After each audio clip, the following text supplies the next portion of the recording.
వైఎస్ఆర్ కడప జిల్లా పులివెందుల జడ్పీటీసీ ఉప ఎన్నికల్లో కూటమి ప్రభుత్వం అరాచకాలు కొనసాగుతున్నాయి. ప్రస్తుతం ఈ కొత్తపల్లిలో ఏదైతే నిన్న జరిగినటువంటి యొక్క కూటమి ప్రభుత్వం సంబంధించినటువంటి టీడీపీ నేతలు బలవంతంగా వారి యొక్క ఓట్లన్నీ కూడా దొంగ ఓట్లు బయట ప్రాంతాల నుంచి వచ్చినటువంటి వ్యక్తులు వేసుకోవడంతో వారంతా కూడా నిరసన వ్యక్తం చేస్తున్నారు. ఈరోజు జరుగుతున్నటువంటి రీపోలింగ్ సైతం ఈ కొత్తపల్లికి సంబంధించినటువంటి హరిజనవాడ ఓటర్లంతా కూడా బాయ్కాట్ చేస్తున్నటువంటి పరిస్థితి ఇక్కడ కనిపిస్తోంది. ప్రధానంగా తమ ఓట్లన్నీ కూడా నిన్న బలవంతంగా వేరొక బయట ప్రాంతాల నుంచి వచ్చినటువంటి వ్యక్తులు ఓట్లు వేసుకోవడం ద్వారా ఇబ్బందులు పడ్డాం. మళ్ళీ ఈరోజు రీపోలింగ్ నిర్వహిస్తూ ఉంటుంటే వెళ్తుంటే వారందరినీ కూడా అడ్డగిస్తున్నారంటూ వారంతా ఆవేదన వ్యక్తం చేస్తున్నారు. అసలు ఏం జరుగుతుందమ్మా, మీరు నిన్న జరిగినటువంటి పరిస్థితి ఏంటి, ఈరోజు ఏం చెప్తూ ఉన్నారు? సార్ నిన్న పోయినాం సార్, మేము నిన్న ఏజెంట్లుగా నిలబడినాం సార్. అయినా ఆర్డర్లని కూడా చూడకోకుండా దబ్బి మేము బియ్యము వేసేట్టుకుంటే సైకిల్ గుర్తుకు వేయండి అన్నారు సార్. మాకైతే బియ్యం ఓటు అని మేము వెనక్కి వచ్చేసినాం సార్. అంతే సార్. ఈ రోజు పెట్టింటే ఈ రోజు నిన్న వేయని ఓట్లు ఈ రోజు ఎందుకు సార్, అన్ని వేసేసినారు. మేమేం చేయాలి సార్, అందుకు మేము వెళ్ళలేదు సార్. అందుకు సార్. ఏం జరుగుతుందమ్మా మీ కొత్తపల్లి హరిజనవాడలో? నమస్కారం, నా పేరు మౌనిక, నేను ఎర్రబల్లి సర్పంచ్ను. నిన్న ఓటు వేయాలని వెళితే అక్కడికి వెళ్ళినాక స్లిప్పులు తీసుకొని వద్దు మీరు వేయొద్దండి మేమే వేస్తామని స్లిప్పులు తీసుకున్నారు. ఇంకా ఆ మహిళలని చూడకుండా అసభ్యంగా ఎట్లా అంటే ఎట్లా మాట్లాడుతుంటే అందరూ మహిళలు భయపడి వచ్చేసినారు, వేయలేదు ఓటు. నిన్న ఓటు జరగలేదు, ఈరోజు వేస్తామని పోతుంటే నిన్న వేయలేదు ఓట్లు, ఇంకా ఈరోజు అన్నీ వేసుకున్నారు. ఇంకా ఈరోజు కొన్ని ఉన్నాయి, అవి ఎందుకని పోలేదు సార్ మేము. ఈరోజు జరుగుతున్నటువంటి రీపోలింగ్ సైతం కూడా బాయ్కాట్ చేస్తా ఉన్నారు. అసలు ఏం జరిగిందమ్మా ఈ రోజు, ఇప్పుడు ఎందుకు బాయ్కాట్ చేస్తారు? ఈ రోజు కూడా మేము ఓటు వేయాలని అనుకున్నాం సార్. ఏదో పెట్టినారు ఓటు వేయాలా, 40 పనులు వాళ్ళ కొద్ది వాళ్ళు వేసుకున్నారు. ఈ పొద్దు కొత్తపల్లిలో వేయాలా రాండి అని మా ఊరికి ఒకదానికి చెప్పినారు, మా అర్జునవాడకు మాత్రం. మా అర్జునవాడ ఒకదానికి ఇంటికి వెళ్ళాలి సార్. మేము అందరి బాగా కండిషనంగా పల్లెలు, మా పల్లెలు 7 పల్లెలు ఉన్నాయి, 7 పల్లెలు కండిషనంగా ఓట్లు వేసి వాళ్ళని గెలుచుకోమని సార్. మేము వద్దనిలే, వాళ్ళ కొద్ది వాళ్ళు గుద్దుకొని మేము పులిందల మండలాన్ని ఓడించినాము చేసినాము అంటే అది ఎట్లయితుంది సార్? ఓట్లు వేయమను, వేయించుకొని గెలుచుకొని మేము గెలిచినాం, పులిందల మండలాన్ని ఓడించినాం అంటే కన్నా మేము కూడా ఒప్పుకుంటాం. మమ్మల్ని ఒక్కరిని కూడా ఓటు వేయనీలే సార్. ఓటు వేయనీకోకుండా మేము గెలిచినామని టీవీలలో ప్రకటించే మేము ఎట్లా ఒప్పుకుంటాం సార్? ఒప్పుకోము. అది మళ్ళీ పెట్టాలా, మళ్ళీ పెట్టి మా 7 పల్లెలకు పెట్టి ఓట్లు వేయించుకొని గెలుచుకొని మేము గెలిచినామనమాను మేము కూడా ఒప్పుకుంటాం, కాదనిలే. ఇప్పుడు ఈ పొద్దు ఓట్లు అయిన మళ్ళీ పెట్టినాం, ఏదో జరిగింది పెట్టినాం రాండి అన్నారు. పోదామంటే ఈ పొద్దు కూడా అడ్డింకేచ్చంటే డ్రైవడీలను పెట్టి కొట్టించాము చేస్తామని బెదిరించంటే ఎట్లయితుంది సార్? అది ఒప్పుకోం కదా. గెలుచుకోమను ఓట్లు. వాళ్ళు కూడా గెలుచుకున్నాం, మేము పులిందల మండలం ఓడించినామంటే మేము ఒప్పుకుంటాం.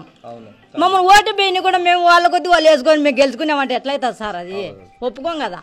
ఏం జరుగుతుందమ్మా అసలు? మీరు జరుగుతూ ఉంటే నేను ఏమని అడిగించారు, ఈరోజు ఏం జరుగుతుంది? నిన్న నేను ఏజెంట్ సార్, నేను పోయి ఆడికి ఎందుకు వచ్చినావు అంటే నేను ఏజెంట్గా వచ్చినాను అని అంటే ఏజెంట్ లేదేం లేదు మానంగా బండి ఎక్కన్నారు సార్. వాళ్ళు నన్ను ఎక్కన్నారు, ఎందుకు నేను నా ఓటు నేనన్నా వేసుకుంటా అంటే ఆడి మంచి నన్ను చూడకోకుండా ఎంటవన్నారు సార్. నిన్న వాళ్ళు 10 మంది మొగోళ్ళు ఎంటవన్నారు. ఎంటబడి అంటే మేము చంద్రగిరి దానా తప్పించుకొని ఇంటికి వచ్చినాం.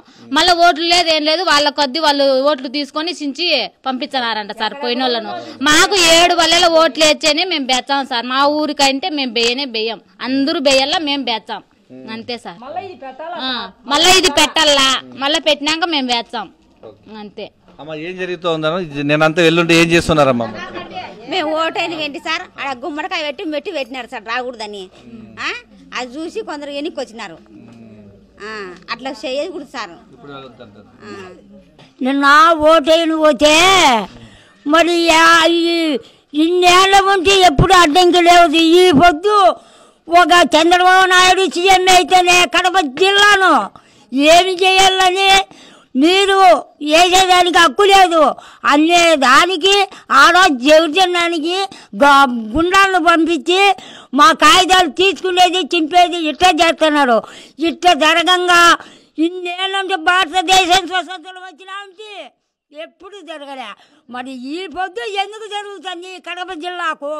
అందుకు అడగల. ఈ పొద్దు ఓటు అంటే ఏంటికి అన్నీ మీరే వేసుకొని మా వాళ్ళు వేయలేదులే ఆ ఊళ్ళో అనాలనే మీరే ఓటు అన్నీ వేసుకొని ఆ చెడ్డ పేరు రాకుండా మేము ఓటుకే రాము అని చెప్పి మళ్ళీ ఎన్ని కనిపించినాం. ముందుకు ఇప్పుడు పేపర్కే రావాలా, భారతదేశం స్వతంత్రం వచ్చినామంటే ఇలాగనే ఎప్పుడూ జరగలే.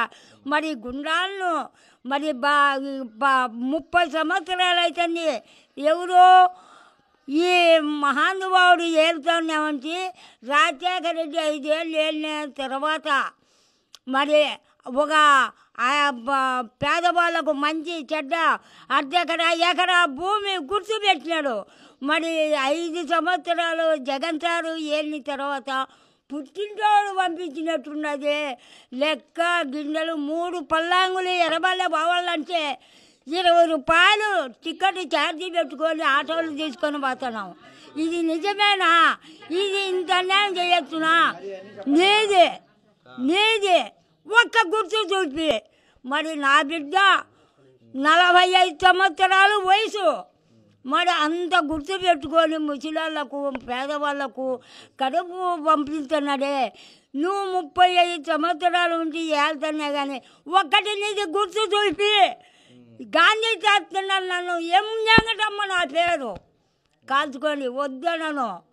నా బిడ్డలు నా తల్లిదండ్రులు నా సామశివుడు వెనకాలంటి ఉంటాడు. నా దేవుడు పంచలింగాల మల్లేసునికి జై జగన్ అంటే 101 టెంకాయ కొడతాను. బలరామరెడ్డి ఆడుకో పోతండి నైనా టెంకాయలు కొట్టుకొని వస్తామంటే అమ్మ నువ్వే పోయిరా పో వెంకటమ్మ అంటే పుల్లిందలు పోతే ఆలస్యమైతే పల్లెలో వసదేవిరెడ్డి తీసుకొని ట్రాక్టర్ వేసుకొని 101 టెంకాయ కొట్టుకొని వచ్చిన నా తండ్రి బతికే ఉంటాడు. రైతు దేవుడు వాళ్ళిద్దరు ఉంటే నేలబోయే నల్ల జంకాయ నుండి తింటామయ్యా. ఇదేందయ్యా నీసు? సరిపోయిందా? ఎం వెంకటమ్మ.